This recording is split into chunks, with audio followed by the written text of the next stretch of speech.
Bienvenidos y bienvenidas a todos al segundo capítulo de la secta sagánica. Un verdadero placer estar acá. Hoy estamos con Gonzalo Tancredi, profesor de astronomía, y Santiago ayudarnos ahí a la grabación.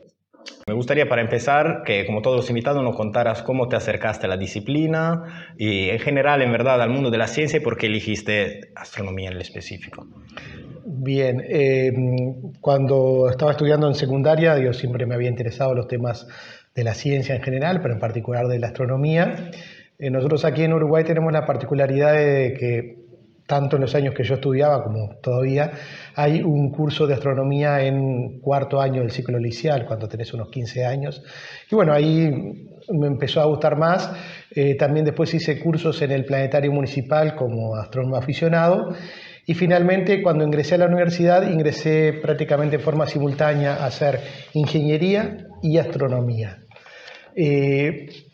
Pero con la idea siempre de, bueno, me recibo de ingeniero para ganarme la vida y lo hago astronomía como hobby. De pasión. De pasión, exactamente. Pero las circunstancias de la vida me fueron cambiando la idea. Empecé a trabajar primero como docente en secundaria, como conferencista en el Planetario Municipal, como docente en la universidad, y al final opté por dejar la ingeniería, que ya iba casi en cuarto año, especialmente cuando tuve que empezar a soldar circuitos, que no me gustaba mucho, y dedicarme de lleno a la astronomía. Y bueno, de ahí en más he seguido. Terminé mis estudios de grado acá en la Universidad de la República y después hice estudios de posgrado en el exterior, en la Universidad de Uppsala en Suecia, y retorné al país en 1993, y de ahí en más he seguido acá en el Departamento de Astronomía de la Facultad de Ciencias.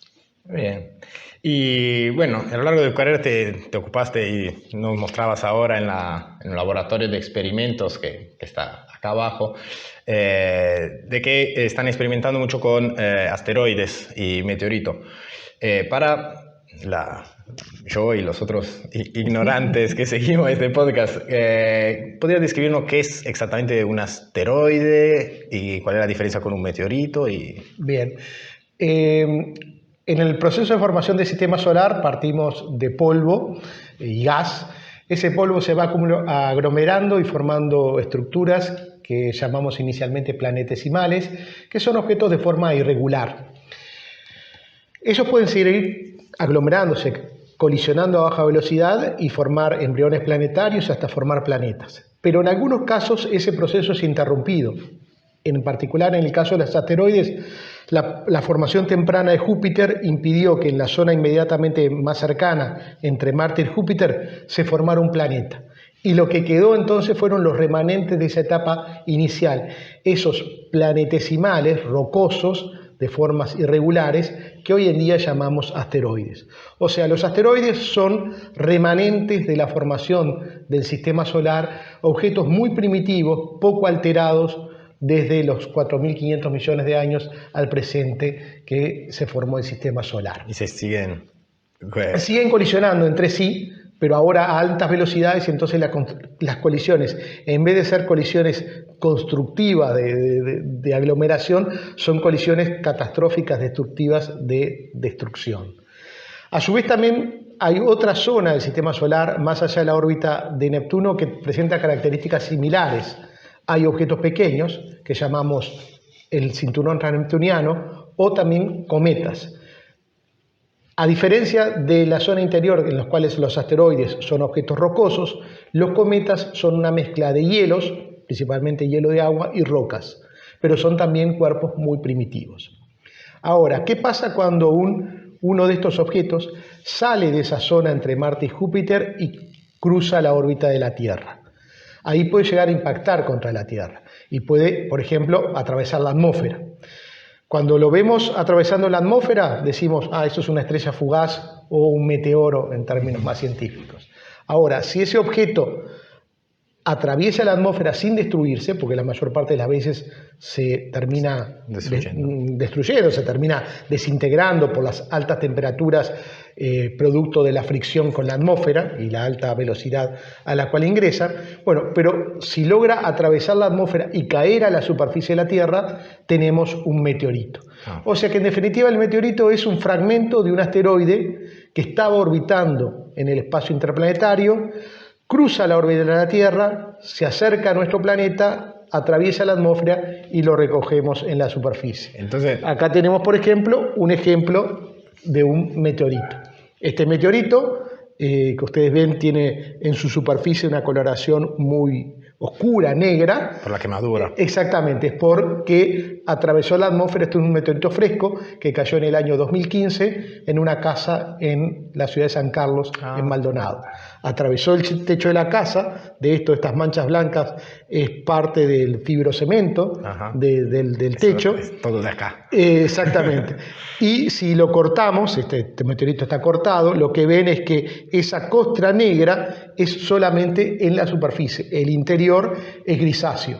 Y quizás si se ve con más detalle o si lo giramos un poco, van a ver como unas manchitas más brillantes, metálicas. Eso es hierro, ¿tá? Porque esto es un meteorito que es mezcla de silicatos, también con algunos compuestos carbónicos y hierro. O sea, ninguna sustancia que no está presente en nuestro planeta. Exactamente, o sea, los meteoritos, o sea, la Tierra está formada por materiales de este tipo. Es un meteorito de éxito. Exactamente, que logró avanzar en el proceso de construcción de un objeto más grande como es un planeta. Entonces, y para resumir la diferencia, entonces, me parece entender entre asteroide, meteorito y cometa. La cometa no, perdón. No, claro. Asteroide y cometa, la diferencia es asteroides rocosos, cometa mezcla de hielo y... Es por eso que dejan la... Exactamente, es por eso que los cometas forman una coma y una cola, porque desprenden el gas y el polvo y eso forma. Entonces, asteroide rocoso, cometa, hielo y rocas. Y los meteoritos los meteoritos son fragmentos de asteroides que llegaron a la superficie de la Tierra. Muy bien. ¿Y desde cuándo sabemos de la existencia de los meteoritos? Bueno, meteoritos se han encontrado desde hace siglos. La identificación del meteorito como un objeto proveniente del espacio ya es más reciente. O sea, estamos hablando, ya hay indicios en el siglo XVIII, XIX, de que se pensaba que podían provenir del espacio. Especialmente cuando uno ve el pasaje de un meteoro brillante, de un bólido, y después recoge en la superficie algo diferente a las rocas comunes de la Tierra. Pero su estudio y caracterización sin duda es algo más del siglo XX, en el cual ahí ya empezamos a clasificar los meteoritos en diferentes tipos. Tenemos meteoritos más metálicos, meteoritos más rocosos. Este que veíamos acá es un meteorito rocoso con presencia de metales, pero hay otros. Por ejemplo, en estos días hubo una noticia que quizás algunos hayan oído hablar, hablar en la prensa de la incautación de un meteorito. Tenía como pregunta. Exactamente. Bueno, ese meteorito es un meteorito metálico, esencialmente de hierro-níquel. Pero a veces se habla, ¿no?, de que en los meteoritos pueden haber materiales como muy preciosos, muy valiosos. A ver, todo el material extraterrestre, digamos, meteoritos o asteroides en general, tiene estos componentes, pero también tiene otros minerales, otros elementos químicos. En particular, uno de los más interesantes son lo que llamamos las tierras raras o elementos asociados al platino. Esos elementos están presentes en la Tierra, pero generalmente en bajas cantidades. Muchas veces estos materiales caen más hacia el centro de la Tierra. En cambio, los meteoritos, como son objetos que están poco alterados, están en su constitución. Y es una forma también de identificar justamente y diferenciarlos de las rocas terrestres.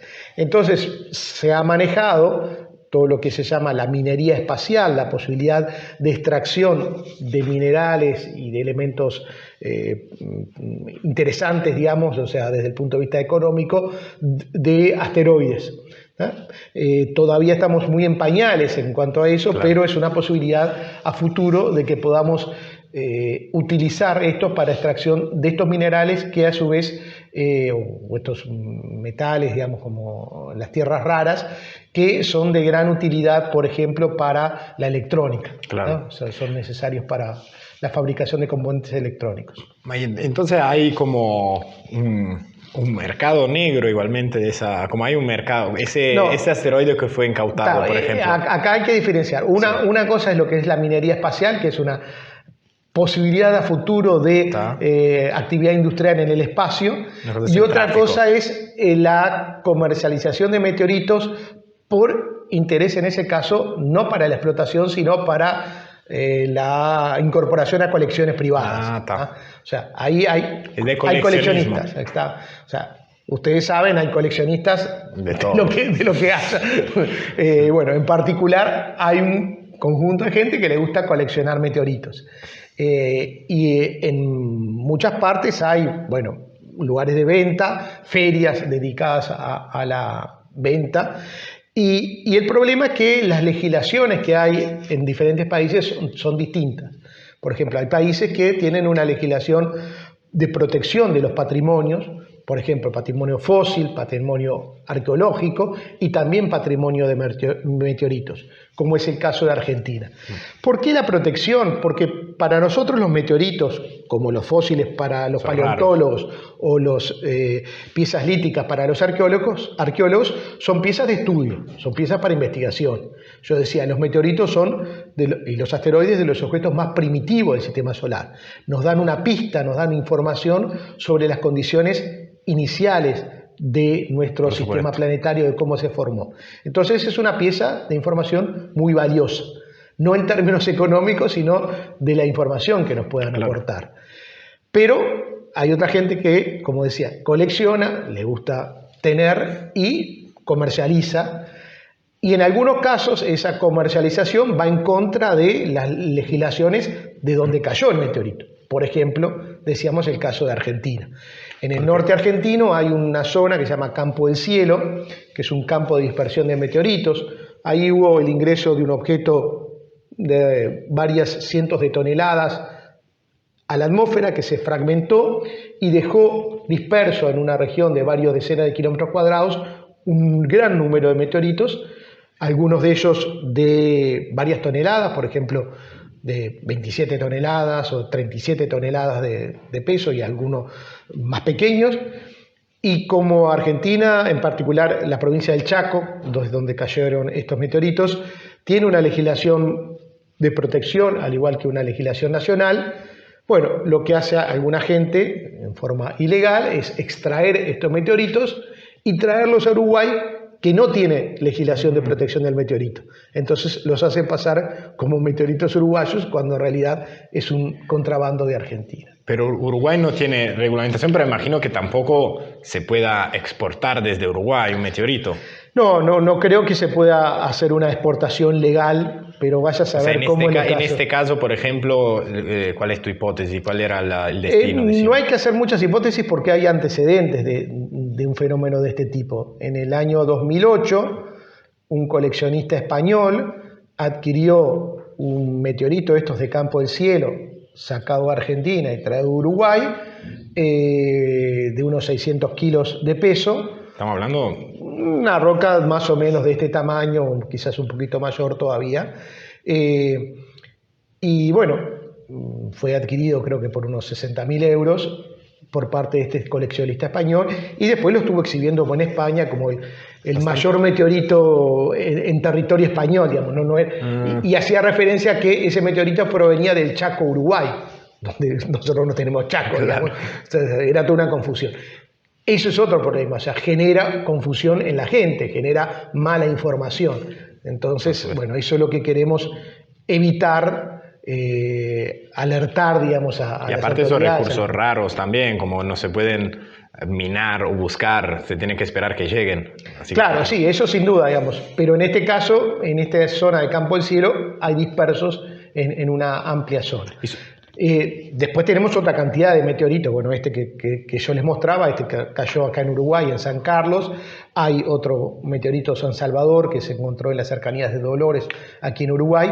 Pero para terminar un poco esa historia, Otro de los meteoritos que supuestamente está reconocido como meteorito uruguayo es el que llamado meteorito de Baigorria. En realidad el meteorito de Baigorria no existe, es un fraude. Baigorria es una represa que está en el centro del país, y entonces hubo una gente que trajo meteoritos del Chaco, de Campo del Cielo, los trajo acá e hizo todo un teatro, digamos, diciendo que los había encontrado en la represa de Baigorria y los registró como meteoritos uruguayos. Y en realidad es otro caso más de contrabando. Y es bastante fácil en este caso darse cuenta por cuestiones Exactamente, químicas. fue lo que yo hice cuando leí sobre el supuesto meteorito de Baigorria, que decía composición química similar a Campo del Cielo. Era muy llamativo que dos meteoritos de composición química muy similar estuvieran distantes unos pocos cientos o capaz que 1000 kilómetros, ¿no? Eso era claramente un caso de contrabando. Y en el caso de este meteorito, ¿llegó ¿de qué tamaño llegó al suelo? Este es el fragmento más grande que encontramos, pero hubo la casualidad de que atravesara el techo de una casa, rompió una cama, rompió un televisor. El televisor también fue, tanto el meteorito como el televisor dañado fueron donados por la familia de San Carlos para exhibición nuestra. Nosotros bueno, en estas oportunidades, pero también en las jornadas de puertas abiertas de la facultad, los exhibimos para justamente mostrar esto.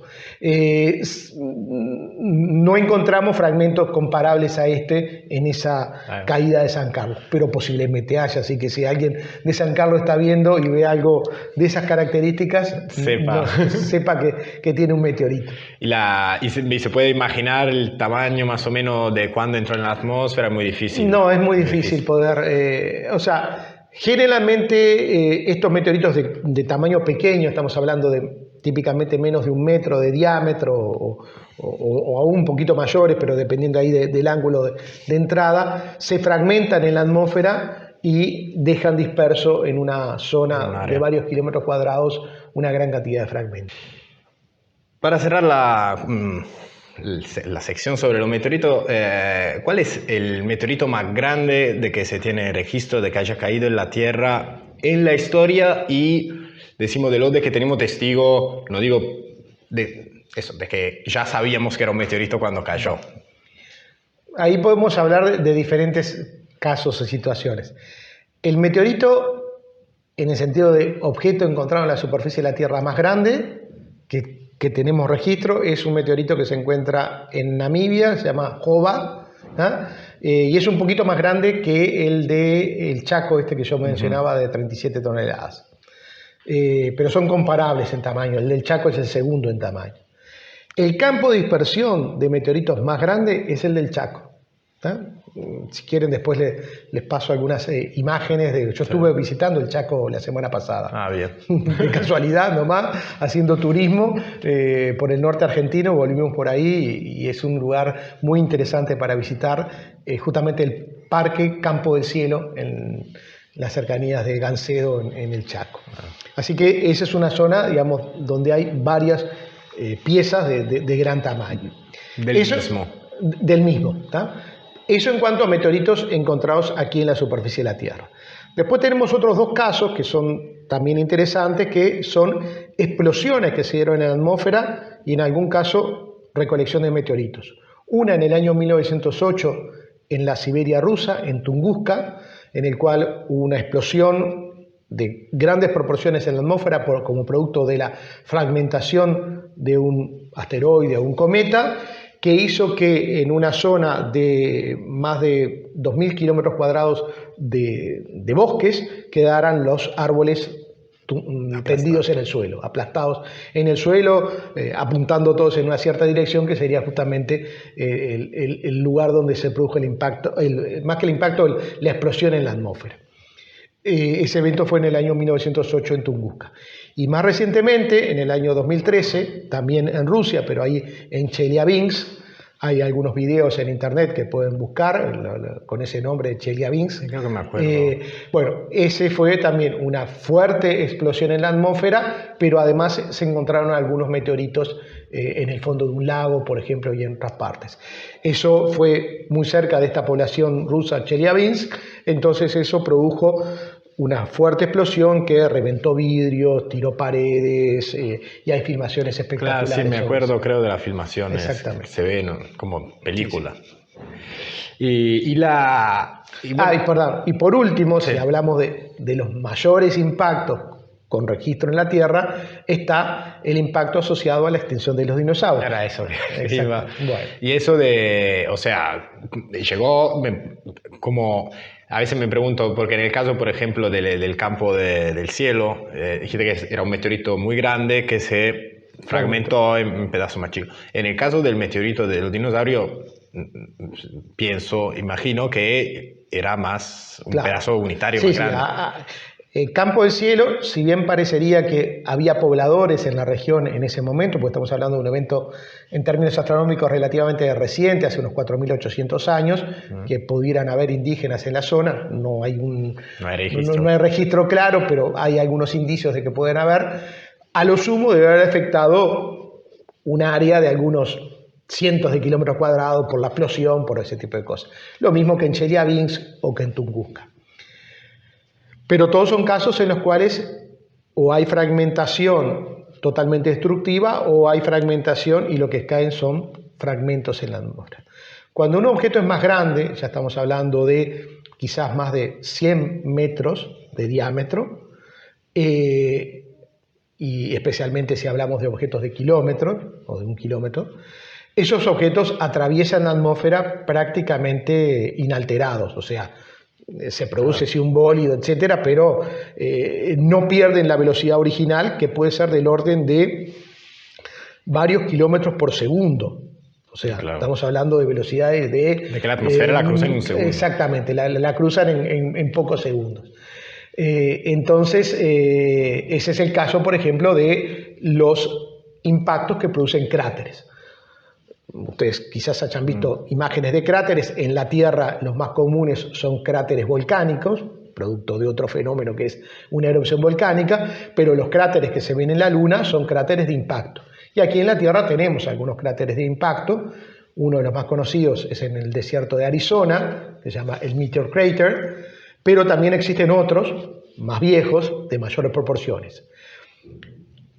Hace 65 millones de años atrás, o sea, entre 65 y 66 millones de años, hubo un impacto de grandes proporciones en lo que hoy en día es la península de Yucatán, más concretamente en la cercanía de una localidad que conocemos como Chicxulub. Ese impacto, que produjo un cráter del orden de los 180 a 200 kilómetros de diámetro, ¿tá?, producto del impacto quizás de un objeto de unos casi 10 kilómetros de diámetro. Bueno, ese cráter y todo el fenómeno asociado posteriormente produjo la extinción de los dinosaurios. O sea, como consecuencia del material eyectado, de los grandes incendios que hubieron, de la propagación de una onda de choque por toda la atmósfera de la Tierra. Bueno, todos esos procesos llevaron a, primero, la destrucción de la fauna, la destrucción de la flora, de los vegetales, porque se produce el fenómeno que llamamos se produce algo que llamamos el invierno nuclear. Claro. Se deposita una gran cantidad de polvo en la atmósfera que impide la llegada de los rayos solares a la superficie, y eso mata a los vegetales y también las algas y todo ese tipo de cosas.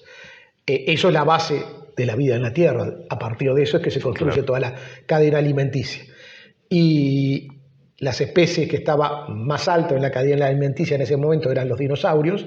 Bueno, se vieron afectados por todo este desequilibrio del ecosistema y se extinguieron los dinosaurios. Sobrevivieron los pájaros. Sobrevivieron los pájaros y como algo directamente emparentado, claro. Y empezaron a desarrollarse con mayor proporciones los mamíferos hasta llegar al hombre. Claro, sí. Eso de hecho, bueno, el canal nuestro se llama La Secta Sagánica, dedicado a Carl Sagan. Carl Sagan escribió sobre el invierno nuclear. Exactamente, fue uno de los primeros en plantear todo el tema del invierno nuclear. Sin duda fue, además de un excelente divulgador, un muy buen científico, preocupado por todos estos temas. Sí. Bueno, cambiando de un cuerpo cósmico al otro, Uno de los mayores reconocimientos y creo de mayores logros profesionales, imagino, sea el reconocimiento de la definición impulsada por vos y el profesor Julio Fernández, de la definición de planeta, que fue aprobada en 2006 por la Unión Internacional de Astronomía. Antes de ir a la definición, me gustaría un poco que nos cuentes cómo funciona en la práctica este tipo de discusión, cómo hubo una conferencia, cómo en la práctica, cómo se elige algo como la definición de planeta. Bien, hagamos un poco de historia y volviendo a lo que veíamos anteriormente. Yo hablaba de que en la región exterior del sistema solar existe un cinturón de objetos que llamamos el cinturón transneptuniano o el cinturón de cometas, ¿eh? También conocido como cinturón de Kuiper. Esa es una región relativamente reciente en cuanto al descubrimiento. Conocíamos a Plutón, que estaba en esa región, descubierto en el año 1930. Pero recién en el año 1992 se empezaron a descubrir otros objetos de esa región. Algunos con órbitas muy similares a la de Plutón, con órbitas cruzando la órbita de Plutón y la de Neptuno, con tamaños similares a la de Plutón. Hasta que en el año 2003 se descubre un objeto que inicialmente parecía hasta más grande que Plutón. Entonces ahí se empezó a comenzar a discutir en la comunidad astronómica cómo clasificar a estos objetos. Si Plutón era considerado un planeta, ¿por qué este otro que tenía un tamaño similar o mayor no era también considerado planeta? Y a su vez era muy posible que hubiera otros también. Porque hasta ese momento la definición era por el tamaño. Era básicamente, diríamos, por una tradición, ¿tá? Teníamos los planetas visibles a simple vista de la antigüedad, básicamente Mercurio, Venus, Marte, Júpiter y Saturno. La Tierra incorporada como planeta a partir de la concepción heliocéntrica, claro, porque antes teníamos la concepción geocéntrica. Después se descubre Urano y Neptuno. Y en el año 1930 se descubre Plutón. Fue tal el impacto del descubrimiento de Plutón en cuanto a los medios de prensa, etcétera, titulares en todos los diarios del mundo, que el nombre de Plutón no fue propuesto por su descubridor, Clayton Bob, sino fue propuesto por una niña inglesa llamada Beneta Bernier, que sugirió el nombre de Plutón. Otro hecho que marca, digamos, lo que fue el impacto mediático, que un personaje en ese momento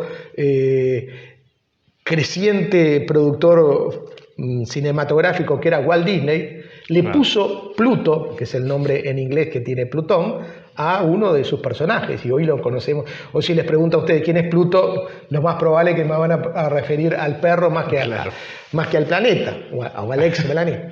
Entonces, por mucho tiempo, por tradición, se mantuvo Plutón como planeta, pero siempre nos generó esa duda, ¿lo debemos considerar planeta? ¿Por qué es diferente? Es mucho más chico que los otros planetas de la región exterior del sistema solar, tiene una órbita mucho más inclinada, mucho más alargada, y más aún cuando empezaron a descubrirse objetos de tamaño similar. Entonces ahí la Unión Astronómica Internacional decidió que era hora de darle una definición precisa a un término que se venía utilizando desde la antigüedad, que era el término planeta. Claro. O sea, planeta significa astro errante, astro que se mueve con respecto a las estrellas, ¿no? Bueno, todos estos lo cumplían, pero era una definición muy vaga que necesitaba una precisión científica. Bueno, ahí se conforman unos comités, los acuerdos no fueron sencillos, no hubo acuerdo. Finalmente hubo una propuesta por parte del Comité Ejecutivo de la Unión Astronómica Internacional de una definición de planeta, que decía básicamente que todo cuerpo más o menos redondo orbitando en torno al Sol era considerado un planeta. Nosotros que estábamos presentes en esa asamblea de la Unión Astronómica Internacional, que típicamente las asambleas son instancias de presentación de trabajos científicos, algunas resoluciones, generalmente asociadas más a cuestiones técnicas, por ejemplo, la duración del día. si hay que hacer algún ajuste mínimo de una fracción de un segundo en la duración del día, las unidades de distancia, cómo es, por ejemplo, cómo definimos la unidad astronómica, ese tipo de definición, el sistema de referencia estelar, pero eran definiciones muy técnicas. Pero bueno, en esa instancia se puso a discusión justamente cómo definíamos un planeta. Estaba a discusión entonces esta propuesta de definición de este nuevo planeta, en la cual había una propuesta inicial de que todo cuerpo redondo iba a ser considerado como un planeta. Algunos astrónomos que estábamos presentes en esa reunión, especialmente del ámbito de las ciencias planetarias, que es donde el área de estudio que trabajamos, no estábamos de acuerdo con esa propuesta. Entendíamos que era una propuesta muy genérica y que en lo que respecta a la evolución del sistema solar, un poco lo que te planteaba anteriormente, el hecho de que partimos de planetesimales irregulares que colisionan a baja velocidad, forman embriones planetarios y después estos embriones planetarios forman planetas que a su vez en una etapa posterior, al ser objetos más masivos, logran hacer lo que llamamos limpiar la vecindad de su órbita, o sea, sacar otros objetos, ya sea acumulándolos o eyectándolos, y quedan en órbitas que no se cruzan con las órbitas de otros planetas. O sea, los planetas no cruzan sus órbitas. Entonces, si incorporábamos esa definición de que era cualquier objeto redondo, íbamos a tener un cambio sustancial con la idea que teníamos de planetas. Iban a pasar a ver decenas de planetas en el sistema solar. No se me ocurre la Luna es redonda y rodea la Claro, la bueno, ahí hacía la diferencia de que la Luna orbita en torno a la Tierra, pero había un problema con que Plutón, por ejemplo, tiene una luna que es prácticamente de su mismo tamaño, o la mitad de tamaño, que es Caronte, y ahí entonces había hasta una cuestión media compleja de si eran los dos planetas. Bueno, la cuestión es que conjuntamente con Julio vimos que era necesario hacer una propuesta alternativa. Y ahí empieza una cosa que me parece interesante, marcar, que es la diferente cultura, idiosincrasia de las diferentes comunidades en el mundo. Nosotros aquí en Uruguay estamos muy acostumbrados a la discusión universitaria. Muchas veces nos cansa eso, pero el tema del cogobierno universitario, participar en asambleas, discutir esto y discutir esto otro. Estamos muy acostumbrados también, y lo hemos visto, que si un organismo ejecutivo plantea algo y no estamos de acuerdo, escribimos una propuesta alternativa y salimos a juntar firmas para oponernos. Ha ocurrido... Nadie más que nadie. Exactamente. Bueno, y fue lo que hicimos. Hicimos una propuesta alternativa, la redactamos conjuntamente con Julio y salimos a buscar adhesiones. Y bueno, eso fue creciendo. La propuesta que nosotros hicimos sufrió algunas modificaciones, etc. Se llega a la instancia de la asamblea, se pone en consideración las dos propuestas, y finalmente la propuesta que veníamos impulsando nosotros, con algunos cambios, pero sustancialmente la que veníamos impulsando nosotros, salió mayoritaria. Y bueno, yo recién traía acá, con esto votamos. O sea, la instancia es votar a mano alzada, digamos. Y es medio inusual, digamos, que esto ocurra. O sea, yo decía, las asambleas de la UAI, de la Unión Astronómica, discuten temas. Generalmente todo se aprueba por unanimidad, etc. Acá hubo una discusión más. Claro. Y estamos definiendo un término que, bueno, como decía, viene de la antigüedad, pero que no tenía una definición precisa. Lo que se resolvió fue decir que un planeta es un cuerpo de forma así cuasi redonda, porque es un cuerpo masivo, orbitando en torno al Sol, pero que logró, como decía antes, limpiar la vecindad de su órbita. Dicho de otra manera, que es el objeto más grande en su vecindad. En cambio, se incorporó una nueva categoría de objetos que llamamos planetas enanos, entre comillas, que son objetos también redondos, también orbitando en torno al Sol, pero que comparten su órbita con otros objetos de características similares. Y ahí tenemos dos regiones donde hay planetas enanos. La región más interior de los cinturón de asteroides, donde está Ceres, que es un planeta enano, compartiendo su órbita con otra cantidad de asteroides, y la región más exterior del cinturón transneptuniano que hay. Está Plutón, está este objeto que fue descubierto en el año 2003, que finalmente se lo puse el nombre de Eris, por la diosa de la discordia, por el conflicto que había generado, y otra cantidad de objetos también de tamaños similares. Después están una tercera categoría de objetos, que serían los cuerpos menores del sistema solar, asteroides, cometas, de forma irregular. Y también la definición hace una precisión de que planetas son 8 los que hay en el sistema solar. Los 4 más interiores, que son Mercurio, Venus, la Tierra y Marte. Los 4 más exteriores, que son Júpiter, Saturno, Urano y Neptuno. Bien. Pudiste juntar varias preguntas que había puesto, bueno, que quería poner, que ya no la pongo. Te pregunto, hablando de eso, de la comunidad internacional de astronomía, ¿pensás que, no quiero hablar de política, pero pensás que esa tensión que hay ahora entre Rusia, Estados Unidos y el Occidente, por ejemplo, pueden llegar a complicar un poco el trabajo en este sentido? Sin duda ha complicado toda la actividad científica, no solo de astronomía. La comunicación con los colegas rusos se ha dificultado. Y después tenemos una cantidad de colegas ucranianos que han tenido que exiliarse. Claro. Una colega bastante cercana, digamos, que ahora se encuentra en Israel, pero buscando lugar donde poder ir porque, bueno, se tuvo que salir del país. Las actividades conjuntas, digamos, con colegas rusos se han complicado, misiones espaciales. En los últimos años, los países europeos, tanto la Agencia Espacial Europea, la ESA, como Alemania, tenían en camino programas, proyectos conjuntos de exploración espacial con los rusos. En particular, los rusos tienen una buena base de lanzamiento de satélites y de sondas espaciales en Baikonur, que era utilizada por varias misiones, especialmente europeas. Bueno, todo eso se ha complicado, se ha dificultado mucho. Sé que ha habido pronunciamientos de la Academia de Ciencias de la URSS, de Rusia, de la Academia de Ciencias de Rusia, sobre, bueno, cuestionando, digamos, toda esta escalada bélica, pero es un problema. Claro.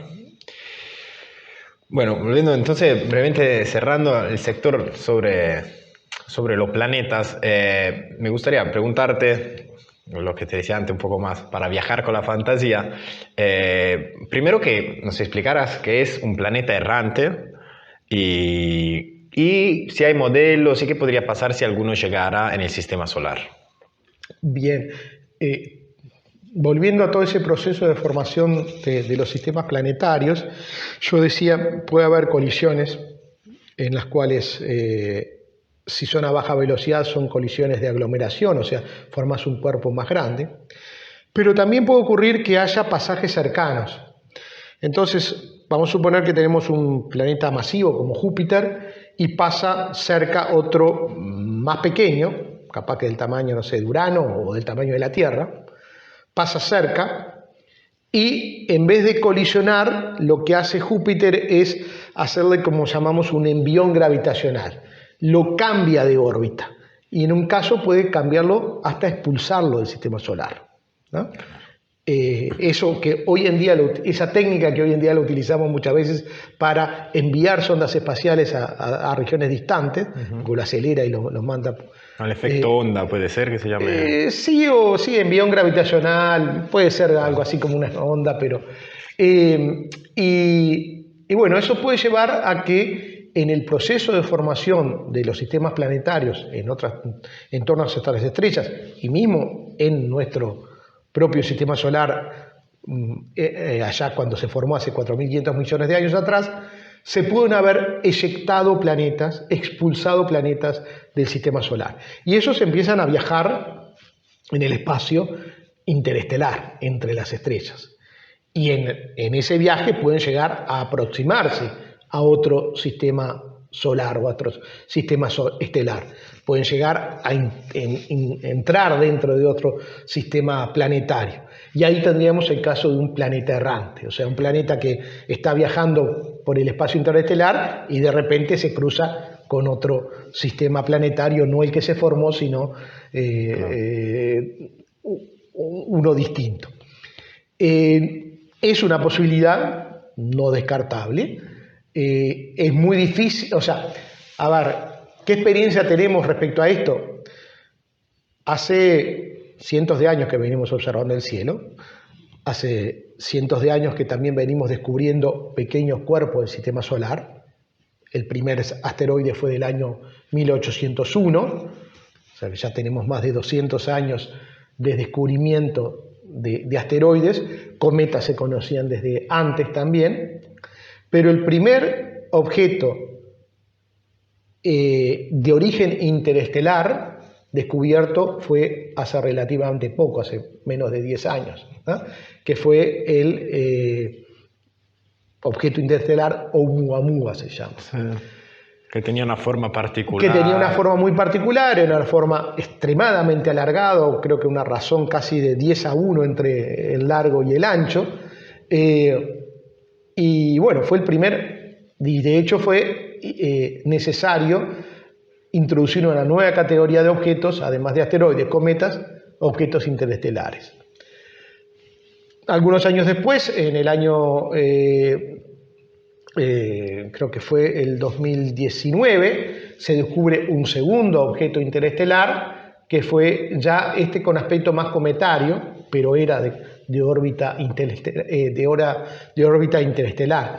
¿Qué quiere decir que es de órbita interestelar? Quiere decir que en vez de dar vueltas en torno al Sol, hace un solo pasaje por las cercanías del Sol, en lo que llamamos una órbita abierta u órbita hiperbólica. Ese fue el segundo objeto interestelar, Borisov, ¿no? Descubierto por un ucraniano ruso, o sea, entonces ya ahí tenemos una, porque además creo que era de Crimea, justo de la región más conflictiva. Bien, entonces el descubrimiento de objetos interestelares es algo relativamente reciente. En estos casos estamos hablando de objetos pequeños, de tan solo unos pocos cientos de metros o kilómetros de diámetro. Cuando hablamos de un planeta errante estamos hablando de un objeto mucho más grande. Sabemos, se han descubierto lejanos algunos planetas errantes, o sea, planetas que están, pero son muy difíciles de descubrir porque el planeta no tiene luz propia, ¿no? O si tiene es en la región del infrarrojo, ¿no? Pero no es fácil de observar un planeta errante, o sea, ni siquiera es fácil observar un planeta en torno a una estrella, porque la estrella es mucho más brillante. Los planetas lo que hacen es reflejar la luz de las estrellas y emitir algo de la radiación en el infrarrojo. Entonces, si bien hay algunos planetas errantes descubiertos, son muy pocos. Lo que sí hay muchos descubiertos son planetas en torno a otras estrellas. Bien. Bueno, para cerrar el capítulo, vos sos una persona que mira mucho el cielo y que piensa mucho en términos más astronómicos, justamente, ¿qué opinás de nuestra especie y en general de la vida? Si pensás que es algo muy particular, que requiere condiciones muy particulares, es algo que puede ser muy común, sabiendo que no hay ciencia cierta en eso, Bien. me imagino. Primero vamos a atarlo con algunas de las cosas que veníamos hablando recién, o sea, hablamos de los meteoritos, de los asteroides, de los impactos, de los impactos de Chicxulub. También podríamos hablar de las consecuencias que podría tener el pasaje de un planeta errante por el sistema solar. O sea, debemos tomar en cuenta que la vida en la Tierra ha estado pautada por eventos externos de origen astronómico, ¿no? Han habido varias situaciones, ¿no? La vida de la Tierra ha sufrido un proceso de complejización, desde las estructuras unicelulares hasta estructuras, digamos, de mayor tamaño como nosotros, o de tamaños aún mayores como fueron los dinosaurios o como tenemos algunas especies, pero quizás no con la inteligencia o con el desarrollo cognitivo que nosotros tenemos. Pero esa evolución de la vida en la Tierra, como decía, ha estado pautada por eventos que algunos de ellos pueden estar causados por eventos astronómicos. En los últimos 600 millones de años, si uno grafica la la evolución del número de especies que han aparecido en la Tierra, encuentra que hay caídas abruptas. O sea, aumenta el número de especies y de repente hay una caída, aumenta y aumenta. Esas caídas han sido 5, que eso llamamos las extinciones masivas. Eventos en los cuales hubo una drástica disminución en el número de especies. Y cuando hablamos de drástica, hay ejemplos que son muy claros, muy llamativos. Hace 215 millones de años atrás, en el límite que llamamos entre el Pérmico y el Triásico, el 95% de las especies que estaban presentes en la Tierra desaparecieron. ¿Tá? Una extinción masiva que dejó una de cada 20 especies. Claro. La extinción de los dinosaurios hace 65 millones de años atrás no fue tan grave, pero también estamos hablando de una disminución quizás del 70%, 80% de las especies. Entonces, y ya vimos que hay un caso, el de los dinosaurios, asociado a un evento astronómico. Algunas de las otras posiblemente también tengan una causa astronómica. Entonces debemos estar alertas de este tipo de fenómenos. A su vez, vos preguntabas sobre el origen de la Tierra, el origen de la vida en la Tierra. El origen de la vida en la Tierra es una de las preguntas que todavía no tiene una respuesta definitiva. Quedan muchas interrogantes de cómo se dio ese. O sea, sabemos las condiciones de la Tierra primitiva, sabemos que, por ejemplo, la vida en la Tierra aparece, o por lo menos tenemos registro de su aparición, de las primeras formas de vida, prácticamente en forma inmediata después de que la superficie de la Tierra se tranquilizó. ¿Qué quiere decir eso? Que terminaron de ocurrir los grandes impactos. Los primeros cientos de millones de años de nuestro planeta estuvieron pautados por una intensa craterización, un intenso flujo.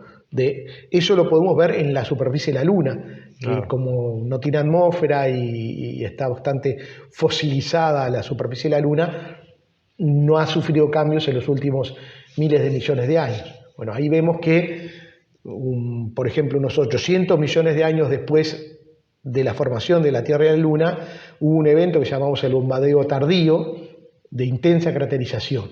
Y la vida, terminado ese bombardeo tardío, aparece casi inmediatamente. O sea que parecería que la vida es un proceso... parecería que la vida es un proceso natural o muy asociado a que tenemos un planeta que genera las condiciones para que pueda iniciarse. Igual, ¿cómo son esas condiciones? También no sabemos. No sabemos si la vida se formó en el agua o se formó en la superficie, pensamos que se formó en el agua, pero también no sabemos si se formó en aguas profundas o en aguas someras, ¿no? Más bien está la idea de que se haya formado en esa interfase entre agua y tierra, pero son todas... Y cómo se dan esas primeras estructuras también es algo.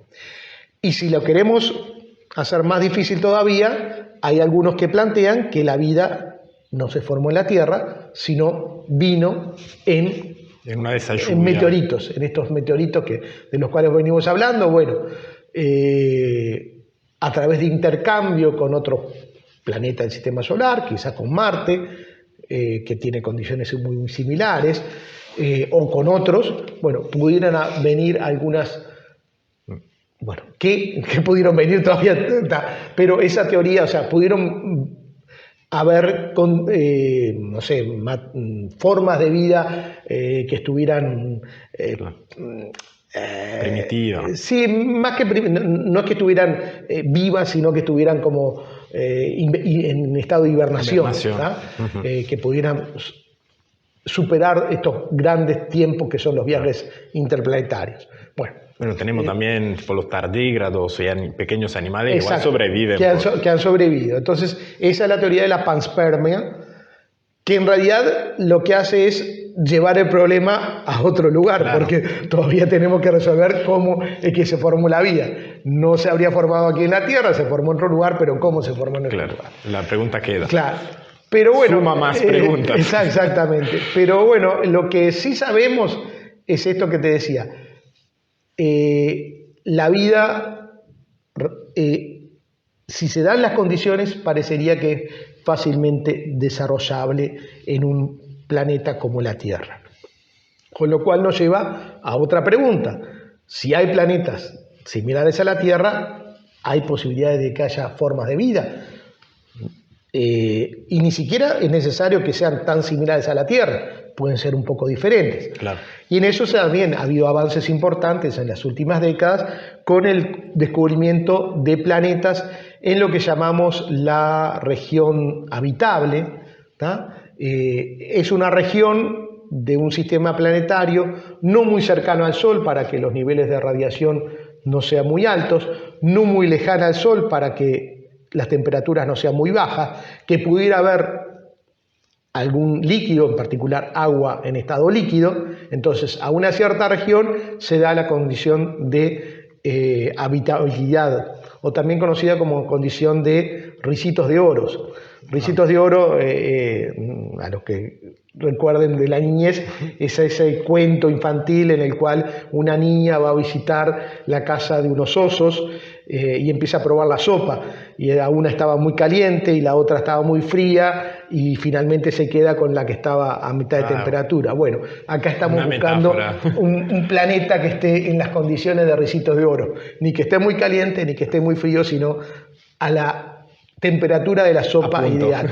Porque además la sopa es una forma de decir, justamente hablar de estas condiciones de vida. Hablamos de la sopa en la cual se formó, claro, no porque hubiera formas de vida, sino por condiciones de temperatura, minerales, etcétera, que estuvieran presentes, que pudieran permitir también aminoácidos, digamos, o sea, algunos compuestos orgánicos simples que pudieran generar las condiciones para que de ahí se empezaran a formar estructuras más complejas hasta llegar a los organismos unicelulares. Bien, bueno, me parece una charla interesantísima. Para cerrarla, quiero preguntar, ¿cómo ves la astronomía, la enseñanza de la astronomía, sobre todo en Uruguay en este momento? ¿Y qué dirías a un joven que quizás a un niño que esté apasionado de esta temática y que tiene un poco el sueño de estudiar esta cuestión y que quizás se hace un poco asustar a veces de la dificultad que le puede parecer que tenga a mí me gusta mucho ir a las escuelas, liceos de todo el país, digamos, porque es una forma de estar en contacto con esos jóvenes niños que, en particular, los niños son muy ávidos preguntadores, claro, de todo, y te descoloca muchas veces. Sin preconceptos. Sí, exactamente. Entonces hacemos ese tipo de actividades. Y como te decía, Uruguay tiene esa particularidad interesante de que tenemos un curso de astronomía, que bueno, con estos temas de la reformulación de los contenidos de la enseñanza primaria y secundaria, está en revisión. Yo creo que es importante ver a la astronomía, o en general a las ciencias del espacio, porque ahí aglutinaríamos no solo astronomía como estudio de los objetos del universo, sino también todo el tema de la exploración espacial, la exploración planetaria, la cohetería, etc. Es un tema que permite abarcar diferentes disciplinas, permite integrar diferentes disciplinas. O sea, la astronomía es un campo de experimentación de la física, de la biología, recién decíamos, de la química, de la matemática. Claro. Entonces, si uno se plantea, como se está manejando ahora, hacer una enseñanza en base a proyectos astronómicos o vinculados a la ciencia del espacio, son quizás de los proyectos que más atraigan a los jóvenes, ¿no? Plantearse una cantidad de preguntas, claro, y lo hemos visto en experiencias como, no sé, diseñar lo que sería una estación espacial, un viaje interplanetario, o bueno, cómo terraformar un planeta. Todo ese tipo de cosas me parece que abre las cabezas, permite integrar conocimientos, permite dialogar. Entonces espero que las ciencias del espacio se mantengan dentro de los contenidos científicos de los nuevos programas que se vayan a desarrollar en la enseñanza primaria y secundaria. Bien, muchas gracias por tu tiempo y la disponibilidad. Ojalá habrá otras ocasiones. Acá los dejamos para que piensen un poco y que salgan a mirar las estrellas quizá. La secta sagánica capítulo 2 termina acá. Nos vemos pronto.